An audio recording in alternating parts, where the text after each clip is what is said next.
যখনই বিপদে পড়ে যাবেন ঘাবড়াবেন না, এই তিনটি দোয়া পড়বেন। কোরআনে বর্ণিত এই তিনটি দোয়ার আমল যদি আপনি করতে পারেন, যত বড় ধরনের বিপদ হোক না কেন, আল্লাহ তাআলা এই বিপদ থেকে আপনাকে হেফাজত করবেন।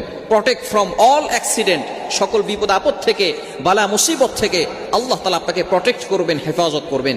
এই তিনটি দোয়া তিনজন নবী বলেছিলেন, এই তিনটি দোয়া করেছিলেন, যার কারণে আল্লাহ পাক রব্বুল আলামিন তাদেরকে কঠিন বিপদ থেকে হেফাজত করেছিলেন।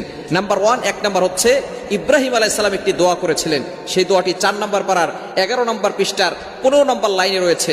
সূরা আল ইমরানের 173 নম্বর আয়াতে রয়েছে, হাসবুনাল্লাহু ওয়া নি'মাল ওয়াকিল, হাসবুনাল্লাহু ওয়া নি'মাল ওয়াকিল, আমার জন্য আমার আল্লাহই যথেষ্ট। আপনি যদি এই দোয়াটা পড়তে পারেন, কঠিন বিপদে ইব্রাহিম আলাইহিস সালাতু ওয়াস সালামকে যখন নমরুদ আগুনে নিক্ষেপ করবে, এমন সময় ইব্রাহিম আলাইহিস সালামের কাছে জিবরাইল আলাইহিস সালাম এসে বলতেছেন যে আপনার যদি কোনো সাহায্যের প্রয়োজন হয় আমার কাছে বলেন।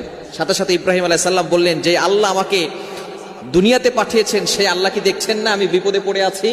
জিবরাইল আলাইহিস সালাম বলতেছেন হ্যাঁ দেখতেছেন। তখন ইব্রাহিম আলাইহিস সালাম বললেন, সেই আল্লাহ যদি চান আমি মারা যাই, আমি আল্লাহর জন্য একবার দুইবার নয় 100 বার এই আগুনে ঝাঁপ দিতে প্রস্তুত রয়েছি।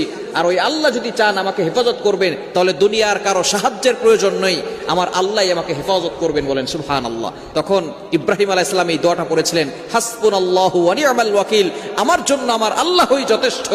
আপনি যদি বিপদে পড়ে এই দোয়াটি পড়তে পারেন, হাসবুনাল্লাহু ওয়া নি'মাল ওয়াকিল, সূরা আল ইমরানের 173 নম্বর আয়াত, হাসবুনাল্লাহু ওয়া নি'মাল ওয়াকিল, হাসবুনাল্লাহু ওয়া নি'মাল ওয়াকিল, এতটুকু যদি পড়তে পারেন আল্লাহ তাআলা কঠিন থেকে কঠিন বিপদ থেকে আপনাকে হেফাজত করবেন।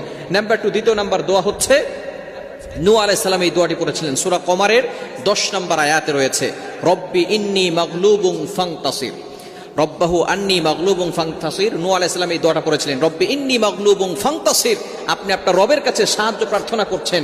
আপনি যদি আপনার রবের কাছে সাহায্য প্রার্থনা করেন, আল্লাহ পাক রব্বুল আলামিন অবশ্যই আপনাকে কঠিন থেকে কঠিন বিপদ থেকে হেফাজত করবেন।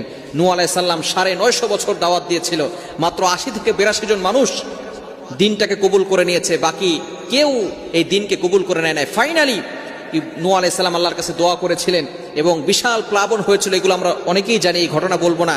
আল্লাহ পাক রব্বুল আলামিন নূহ আলাইহিস সালামকে হেফাজত করেছিলেন। আল্লাহ পাক রব্বুল আলামিনের কাছে নূহ আলাইহিস সালাম এই দোয়াটা করেছিলেন, এই জন্য এই দোয়াটা পড়বেন, রব্বি ইন্নী মাগলুবুন ফান্তাসির।